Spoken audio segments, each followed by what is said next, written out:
ತೀರಾ ಪರ್ಸನಲ್ ವಿಚಾರಗಳು, ಪರ್ಸನಲ್ ಹೇಳಿಕೆಗಳೆಲ್ಲ ಬರ್ತಿದೆ ಸರ್ ಕಳೆದ ಒಂದೂವರೆ ತಿಂಗಳಿಂದ ಸರ್, ನಿಮ್ಮ ಮತ್ತು HDK ವಿರುದ್ಧ. ಅವ್ರು ಮಾತಾಡೋದಕ್ಕೆ ನನ್ನ ಏನೇನು ಮಾತಾಡೋದು ನನ್ನ ಬಗ್ಗೆ ಸ್ಟಾರ್ಟಿಂಗ್ ಇಂದ ಪಾರ್ಲಿಮೆಂಟ್ ಸೋತಾಗಿಂದ ಏನೇನು ಮಾತಾಡಿದ್ರು ನೀವೇ ಎಲ್ಲ ರೆಕಾರ್ಡ್ ಮಾಡಿ ರಿಲೀಸ್ ಮಾಡಿ. ನೀವು ನಾನು ರಿಸರ್ಚ್ ಮಾಡೋದು ಬಿಡ, ನೀವು ರಿಲೀಸ್ ಮಾಡಿ ಏನೇನು ಮಾತಾಡಿದ್ದಾರೆ ಅಂತ. ಅದಕ್ಕೆ ನಾನು ಉತ್ತರ ಕೊಟ್ಟಿದ್ದೀನಿ. ನಾನು ಬಹಳ ತಾಳ್ಮೆಯಿಂದ 2 ವರ್ಷ ನಾನು ಅವ್ರ ಜೊತೆ ಕೆಲಸ ಮಾಡಿದ್ದೀನಿ. ಒಬ್ಬ ಮುಖ್ಯಮಂತ್ರಿ ಇದ್ರು, ನಾನು ಅವ್ರ ಗೌರವದಿಂದ ಸ್ವೀಕಾರ ಮಾಡಿದ್ದೀನಿ, ನಮ್ಮ ಅಣ್ಣ ಅಂತ ಸ್ವೀಕಾರ ಮಾಡಿದ್ದೀನಿ ಅಂತೇಳಿ ನಾನು ಇದ್ದೆ. ಯಾವಾಗ ಈ ಮಾತುಗಳು ಆಡ್ತಿದ್ರು ಏನೇನು ಎದುರ್ಕೊಂಡು ಆ ಬ್ಲಡ್ ನಂದಿಲ್ಲ ರೀ.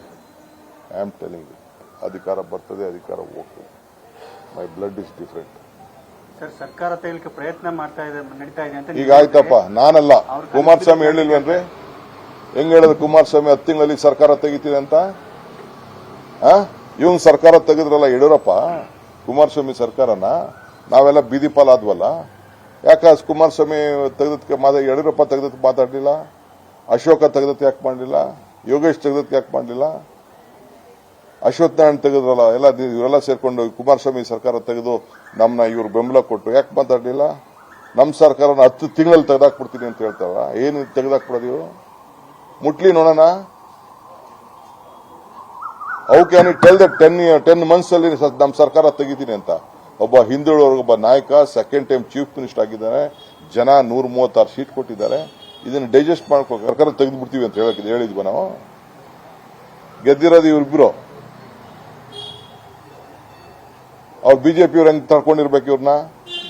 ಗೊತ್ತಿದೆ ಇಂಟರ್ನಲ್ ಏನ್ ನಡೀತಾ ಇದೆ ಬಿಜೆಪಿಲಿ ಅಂತ. ನಾನು ಹೇಳೋದು ಬೇಡ, ಅನುಭವಿಸ್ತಾ ಇರೋರು ಗೊತ್ತವ್ರಿಗೆ, ಬಿಜೆಪಿ ಅವ್ರಿಗೆ. ಖರ್ಗೆ ಅವರು ಸ್ಟೇಟ್ಮೆಂಟ್ ಕೊಟ್ಟಿದ್ರು ಸರ್ಕಾರ ಇಂಡಿಯಾ ಜಾಸ್ತಿ ದಿನ ಇರಲ್ಲ ಅಂತ. ನನಗೆ ಅವ್ರದ್ದು ಅದೆಲ್ಲ ಗೊತ್ತಿಲ್ಲ. ನಾನು ಬೆಂಗಳೂರದು, ನಂದು, ನಮ್ಮ ರಾಜ್ಯದ ನಾನು ಮಾತಾಡ್ತೀನಿ.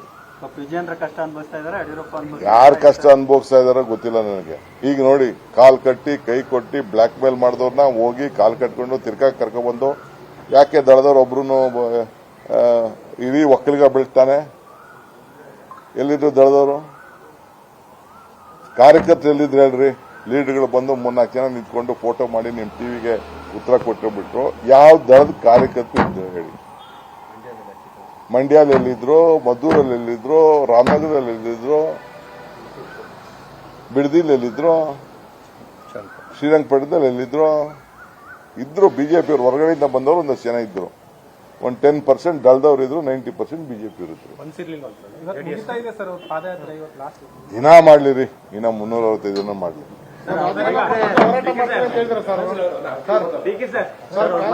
ಮುಖ್ಯಮಂತ್ರಿ ಸಿದ್ದರಾಮಯ್ಯ ರಾಜೀನಾಮೆ ಕೊಡೋ ತನಕ ನಾವು ಹೋರಾಟ ಮುಂದುವರಿಸ್ತೇವೆ, ಈಗ ಬಿಡೋದಿಲ್ಲ ಅಂತ ಹೇಳ್ತೀವಿ. ನೋಡ್ರಿ, ರಾಜೀನಾಮೆ ಕೊಡೋ ಪ್ರಶ್ನೆ ಇಲ್ಲ, ರಾಜೀನಾಮೆ ಕೊಡೋ ಪರಿಸ್ಥಿತಿ ಉದ್ಭವದಿಲ್ಲ. ಇದೆಲ್ಲ ರಾಜಕೀಯದ ಷಡ್ಯಂತ್ರ. ಕುಮಾರಸ್ವಾಮಿ ಅವ್ರಿಗೆ, ಯಡಿಯೂರಪ್ಪನವ್ರಿಗೆ, ಅಶೋಕಂಗೆ, ವಿಜೇಂದ್ರಂಗೆ ಭ್ರಮೆ, ಆಗ್ಲಿ ಕನಸು. ಅರ್ಥ ಆಯ್ತಾ? ಏನು ತಪ್ಪು ಮಾಡಿಲ್ಲ. ಇದು ಅಸೂಯೆ ತಡ್ಕೊಳಕ್ ಆಗ್ತಾ ಇಲ್ಲ.